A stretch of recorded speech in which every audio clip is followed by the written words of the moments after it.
Teng, gimana? Masih semangat kan ya? Yes. Tetap teman-teman nggak boleh luntur, nggak boleh pudar semangatnya untuk mengupgrade skill kalian masing-masing. Dan kemarin kita udah mempelajari nih tentang subjek, kita udah mempelajari tentang noun.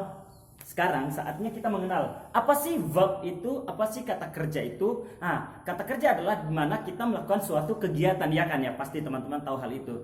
Tapi dalam bahasa Inggris, kata kerja itu terbagi atas beberapa macam. Nah, kita mulai bahas satu persatu ya. Kita bahas mulai dari verb 1. Biasanya kita kenal dengan verb 1. Verb 1 ini biasanya dia itu untuk kalimat-kalimat sederhana, kalimat-kalimat dasar yang kita sebut dengan simple present, ataupun dia menjadi kalimat-kalimat murni aja. Contohnya nih, kayak gini nih. We study English. Atau mau pakai time signalnya, we study English every day. Kita belajar bahasa Inggris setiap hari. Atau bicara juga, you eat breakfast every morning. Kamu memakan sarapan setiap pagi. Jadi dia kalimat-kalimat sederhana yang mana masih murni. Kata kerjanya itu murni, nggak ada tambahan apapun. Oke ya teman-teman, itu disebut dengan verb 1. Dan biasanya verb 1 itu ada bonus, disebut dengan verb SES ketika bertemu dengan subjeknya she, he, it. Itu biasanya memiliki bonus. Seperti contohnya teman-teman bisa lihat nih, she goes to market. Nih, she goes to market every day, bisa ditambahkan kayak gitu. Dia pergi ke pasar setiap hari. Ataupun Angga reads a book every morning. Angga membaca buku tiap hari. Ada tambahan S-nya. Nah, itu sebenarnya bagian dari verb 1 yang mana tambahan dari S, bonus, karena dia melakukan kalimat sederhana aja.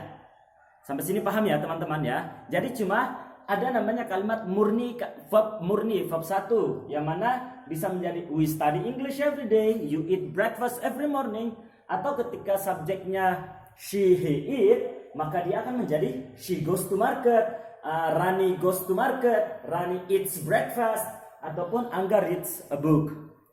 Oke? Nah, setelah verb 1 yang mana menjelaskan tentang kalimat sederhana yang sederhana aja pembuatan kalimatnya, I want to go dan sebagainya, kita melangkah pada pengenalan verb 2. Verb 2 ini biasanya menjelaskan tentang kejadian yang lampau, masa lalu atau past. Dia menceritakan mengenang kenangan-kenangan lama. Ya, kayak punya kenangan aja. Jadi dia mengenang kenangan-kenangan lama, membicarakan hal-hal yang lampau. Seperti studied, ate, went. Ini bacanya read. Kalau di sini dibaca read, di sini dibaca read karena bentuk keduanya. Bentuk kedua ini, verb 2 ini dia membicarakan tentang past, membicarakan tentang masa lampau. Contohnya nih, I went to market yesterday. Saya ke pasar kemarin. Saya menuju ke pasar kemarin. I went to market yesterday. Atau kalian mau ngomong nih, kemarin saya ketemu mantanku. Wih, kayak punya aja. I met my ex yesterday. Saya bertemu mantanku kemarin. I met, oke? Penggunaannya pakai met. Nah, dia bentuk kata kerja keduanya. Atau yang lainnya lagi, we studied French. We studied French last 2 months. Atau we studied French 2 months ago. Ini bentuk keduanya, studied, I went. We studied French 2 months ago. Kita mempelajari bahasa Prancis 2 bulan yang lalu. Oh, 2 bulan yang lalu dia membicarakan 2 bulan yang lalu dia belajar bahasa Prancis. Jadi menggunakannya past sentence, menggunakan verb 2. Atau kita bilang Amel read Harry Potter's book last week. Amel read Harry Potter's book last week. Amel membaca buku Harry Potter minggu lalu. Kapan membacanya? Minggu lalu, makanya menggunakan kalimat past gitu. Jadi verb 2 itu untuk menjelaskan kalimat yang lampau. Yang selanjutnya kita kenal dengan verb 3. Nah, verb 3 ini hampir sama, ada beberapa yang bentuknya hampir sama juga dengan verb 2. Kayak contohnya nih, studied. Di sininya berubah, eaten. Di sininya berubah lagi, gone. Padahal bentuk satunya go, bentuk duanya went, bentuk ketiganya gone. Yang ini gak ada perubahan, bentuk satunya read, bentuk keduanya sama tulisannya dibacanya read. Bentuk ketiganya read juga dibaca. Ada lagi yang gak ada bedanya sama sekali. Bentuk satunya put, bentuk keduanya juga put, bentuk ketiganya juga put. Nah, itulah bahasa Inggris. Nah, kita lanjut dulu ya. Bentuk ketiganya studied, bentuk ketiganya yang eat, eaten, bentuk ketiganya go, gone, bentuk ketiganya read, read. Gunanya kapan? Dia bisa digunakan ketika didahului huruf have atau has. Nah, untuk menceritakan tentang present perfect ataupun tentang perfect, yang mana dia didahului oleh huruf have ataupun has. Oke, teman-teman ya. Jadi ketika kita mau membuat kalimat dan ada kalimatnya pernah atau sudah, itu menggunakan perfect. Seperti saya berikan contoh, saya sudah mandi. I have taken a bath. Jadi menggunakannya verb 3. I have taken a bath. Nah, ini verb 3-nya. Dan dia didahului oleh have. Nah, itulah disebut verb 3 akan ada ketika dia didahului oleh huruf have, has, ataupun had. Ketika dia didahului keluarga have, has, dan had, maka muncullah di situ verb 3. Kayak di sini, I have read that book. Saya udah selesai membaca buku itu. Saya udah baca buku itu. I have read that book. Saya udah baca buku itu.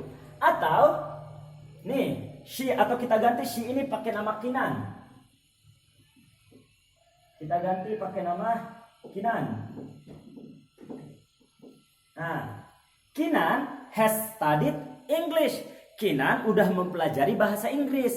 Atau she has studied English.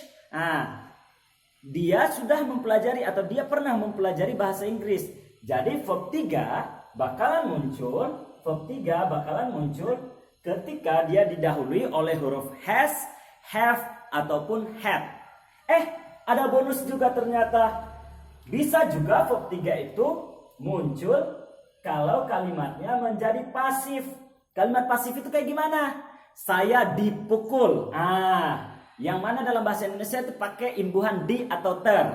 Seperti contohnya, the book is read by me. Buku itu dibaca olehku.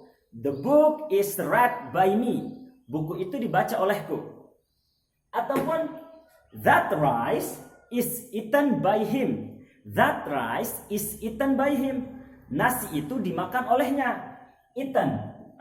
Disinilah eaten sama read menjadi verb 3 untuk membuat passive voice. Nanti ada masanya kita mempelajari passive voice juga. Ini saya cuma memperkenalkan dulu teman-teman. Oh, ini loh model-modelnya verb. Ada verb 1, verb 2, sama verb 3. Dan kapan munculnya verb-verb tersebut. Oke, kita review sedikit. Verb 1 munculnya untuk membuat kalimat sederhana, yang mana ada bonusnya verb is. Verb 2 munculnya ketika membicarakan tentang masa lampau. Oke? Verb 3 munculnya ketika dia didahului oleh huruf have, has, ataupun had. Dan juga bisa untuk membuat kalimat pasif. Seperti, saya ditraktir olehmu. I am treated by you. Saya ditraktir olehmu. Atau saya dikunjungi olehmu. Atau dia dikunjungi olehnya. Anggi dikunjungi oleh Angga. Anggi is visited by Angga. Oke teman-teman ya. Ini cuma model-model verb. Verb 1, verb 2, dan verb 3 kapan munculnya. Nanti kita akan bahas lebih lanjut bagaimana cara penggunaan simple present yang menggunakan verb 1, simple past menggunakan verb 2, present perfect menggunakan verb 3 ataupun passive voice secara lebih lengkap. Oke? Yang penting teman-teman kenal dulu apa aja modelnya verb. Dan untuk lebih mengenal verb perubahan-perubahannya, kalian harus mencari sendiri. Karena perubahan verb tidak ada rumusnya, tapi dia ada namanya di regular dan irregular verb. Kenali lebih banyak di situ. Buka kamusnya, cari regular dan irregular verb. Oke? Teman-teman paham ya? And here we go. Say it. It doesn't matter how slow you go, as long as you don't stop. Yang teman-teman perlu ingat nih, it doesn't matter how slow you go. Gak peduli seberapa lambat kalian belajar, gak peduli seberapa lambat kalian berkembang, as long as you don't stop. Yang penting jangan pernah berhenti, jangan pernah menyerah. Selambat apapun progres kalian, sepelan apapun kalian berkembang dalam bahasa Inggris, dalam karir, dalam bisnis, as long as you don't stop, you will get it. Oke? Pahamin tuh, pahami logikanya di situ. Orang-orang yang menyerah tidak akan dapat apa-apa. Orang-orang yang berjuang bakalan sampai pada tujuannya. Orang-orang yang berjuang bakalan sampai pada mimpi-mimpinya. It doesn't matter how slow you go, as long as you don't stop. Okay? Be a fighter, be a warrior.